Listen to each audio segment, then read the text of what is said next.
Hi, I'm Mash Bonigala. I'm a brand strategist with Spellbrand, a leading branding agency. Today's topic is a little tricky, a little sticky.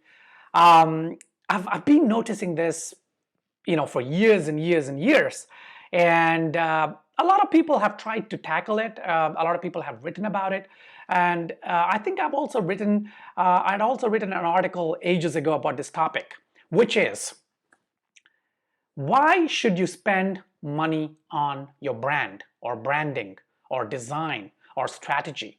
Any of these things that are not your core, either business, which is your product or service, or even your marketing. Because a lot of business owners consider branding to be just the logo, and that's about it, right? Get the logo and then get on with marketing. So maybe they have a budget for marketing, but not for branding. So I wanted to talk about that, and also why trying to go cheap on establishing your brand essence is going to cost you on the long run. So you may save a few dollars today, but you're going to spend thousands in terms of an opportunity cost. So we'll be looking at these different topics in this video. Now, to start with, I've been talking about branding, brand strategy, storytelling, visual design, quite a lot. And if you check any of my videos, I always emphasize the fact that a brand is successful if it has a great strategy. And a brand strategy or a positioning strategy is nothing but a plan on how to align with their target audience, right? Alignment is important. And alignment can come in many different ways. To create brand recall, to create the top of mind in your target audience, you have many tools at your disposal. The logo is just one of them. Your website is another. Your social media channels, yet another. Your brand story is told across all these different touch points. Your logo tells a bit of the story. Your social media channels tell a different story, a part of the story. Your website tries to tell a lot of the story. And of course, your core product and service really speak about the core of the story. But if you don't plan it out, if you don't have an idea of, number one, what is the story that your target audience is interested in? These are your potential customers, your past customers. What are the stories that they're interested in? What is their worldview, right? They're not interested in your product or service per se. They're interested in their own pain points. They're interested in their own challenges. And your product or services perhaps offer a solution to their challenges. So when they have a challenge, they look for a solution.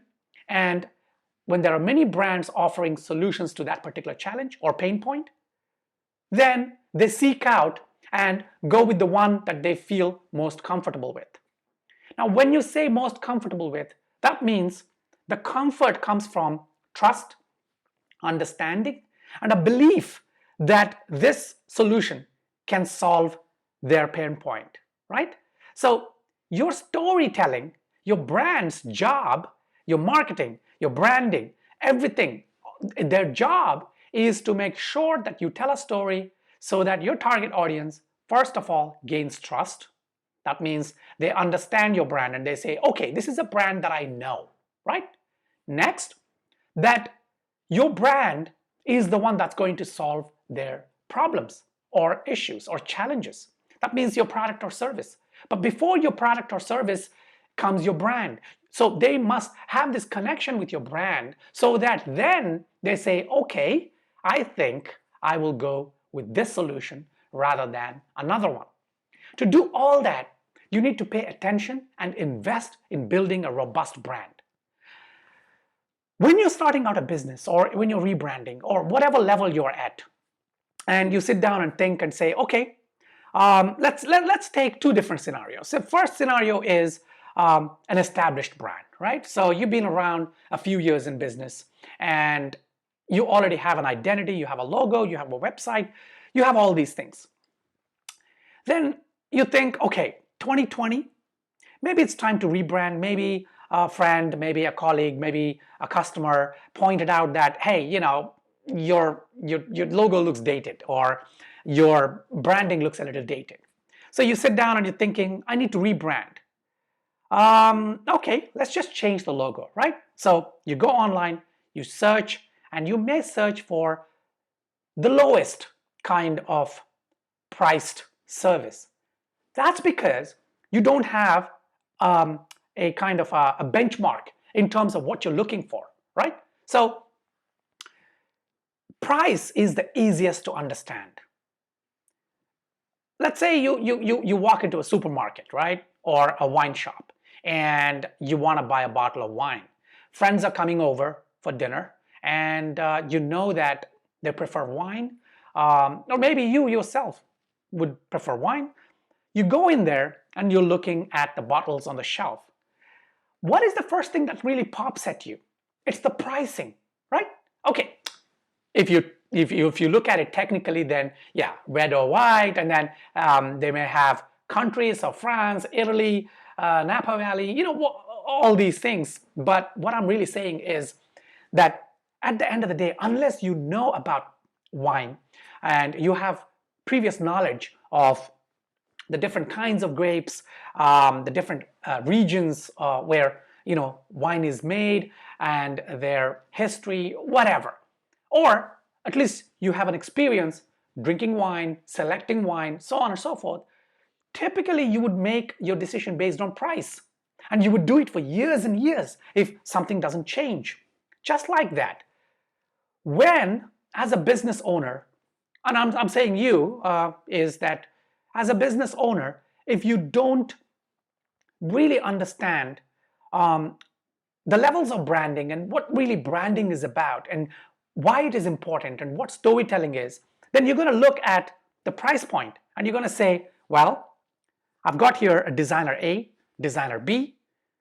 Both their designs look fantastic, and designer B is 50% or sometimes 70% or 80% less than designer B.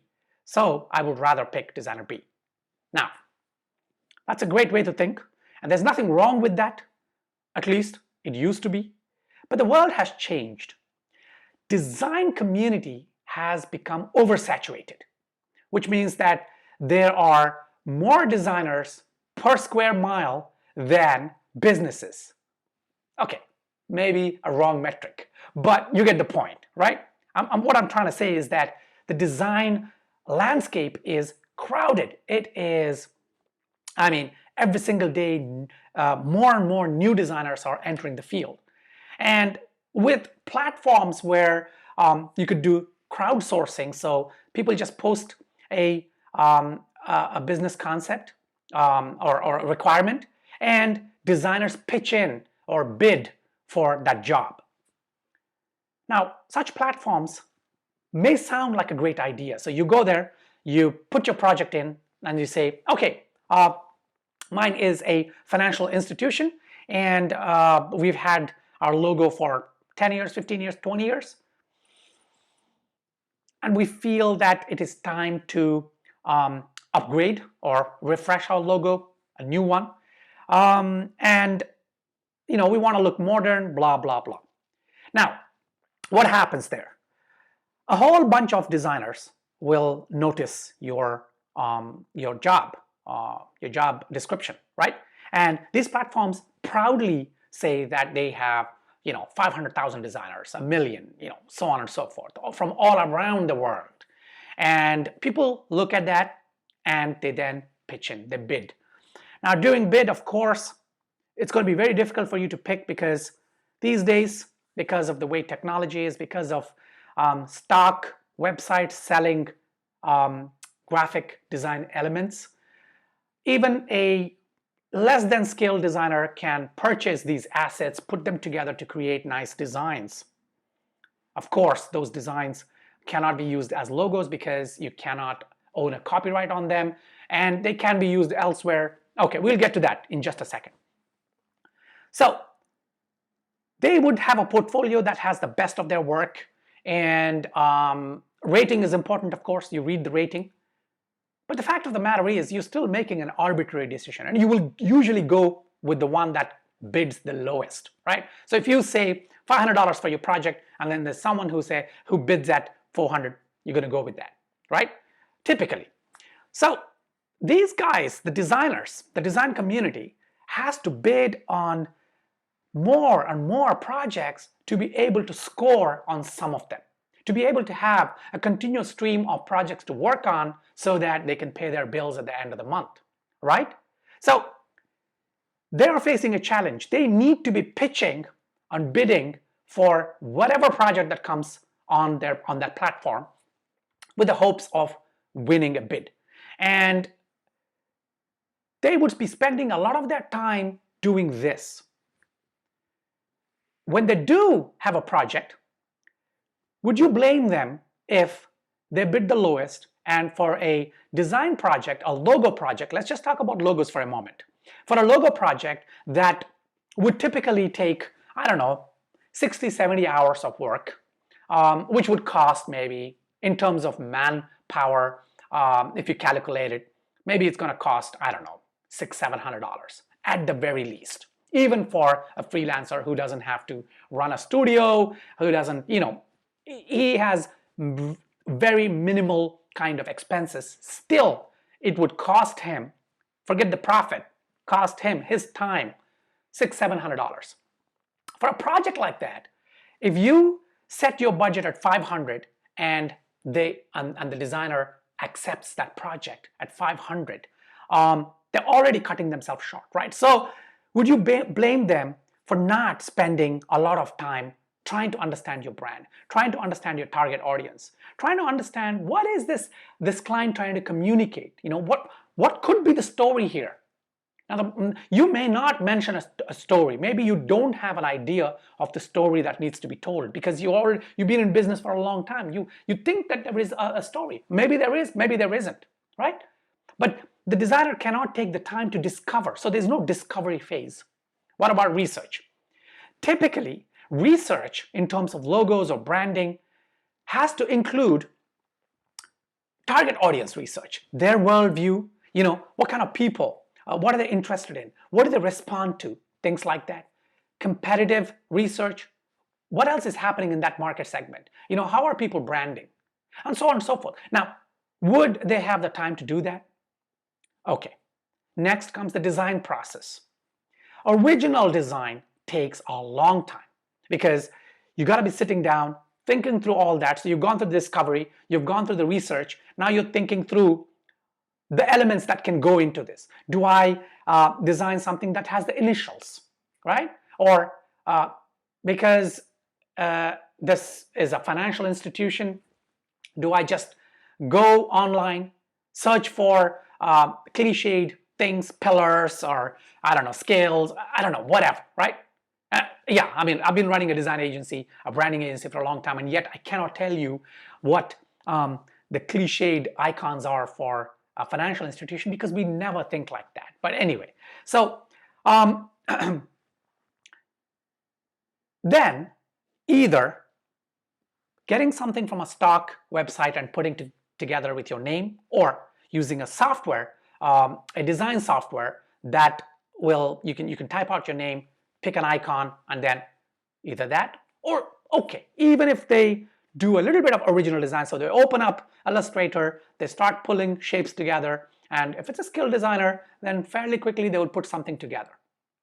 Now, what are the risks of this process? You're trying to go cheap.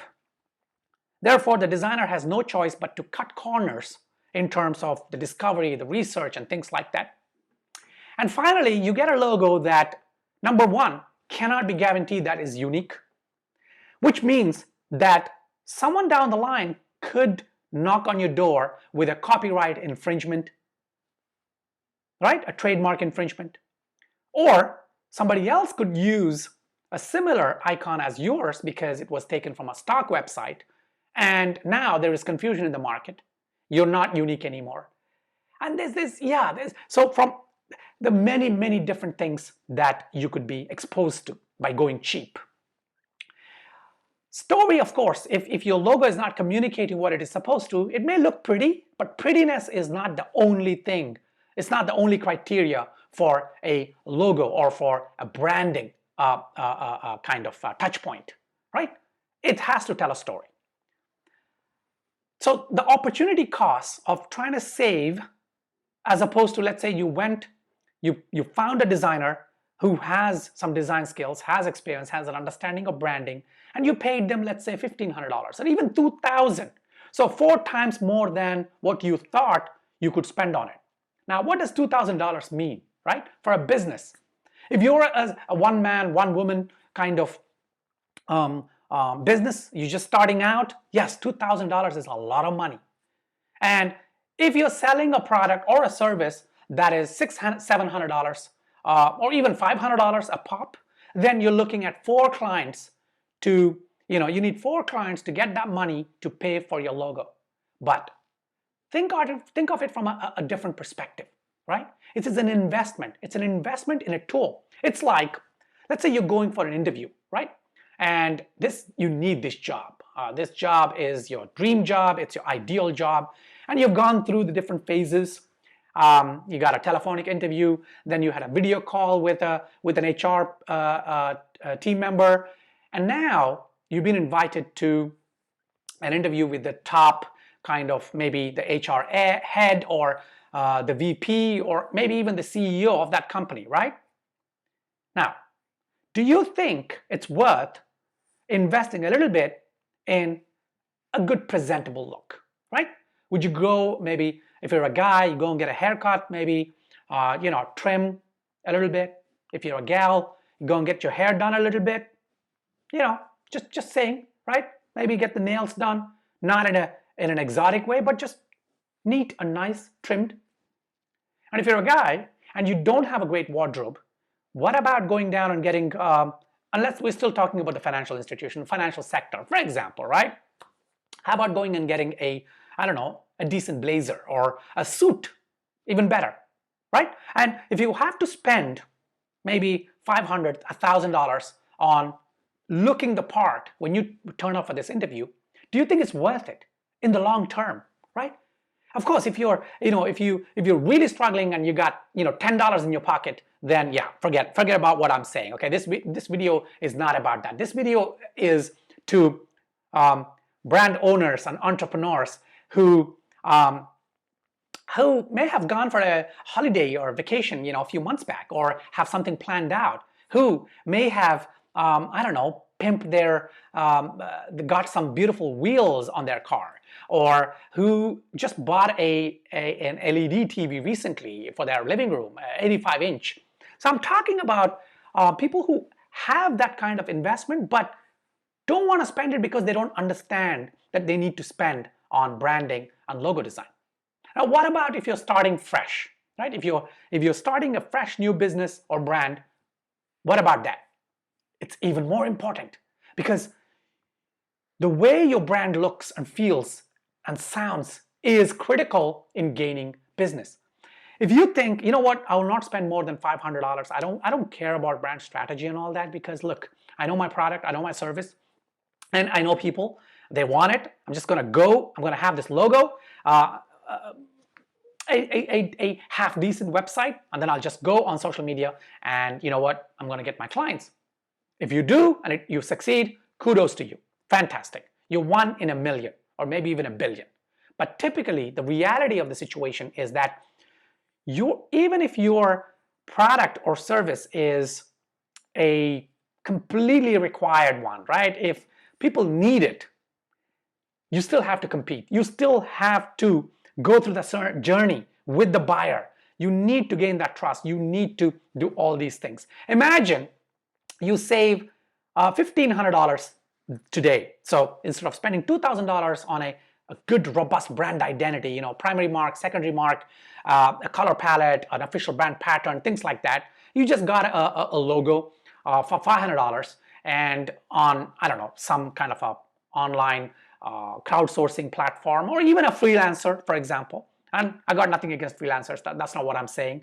So don't flame me. I'm just saying that freelancers have their own challenges, and I just described that a few minutes back. So let's say you spend $500, you're saving $1,500, but for the next 6 months or a year, you're losing money you're leaving money on the table because of the opportunity cost, because your brand identity is not doing the job it is supposed to do. How many sales do you think you would lose? So let's say your per ticket item is $500. Would you lose 10 in the next year? Yeah, you could lose hundreds, but let's just say, for the sake of benefit of doubt, right, that you only lose 10. That's still $5,000 you're losing over the year because your brand identity is not up to the mark, because your brand identity is not standing up. So invest in your brand identity, invest in strategy, invest in positioning, invest in a good website, social media channels. Invest in those.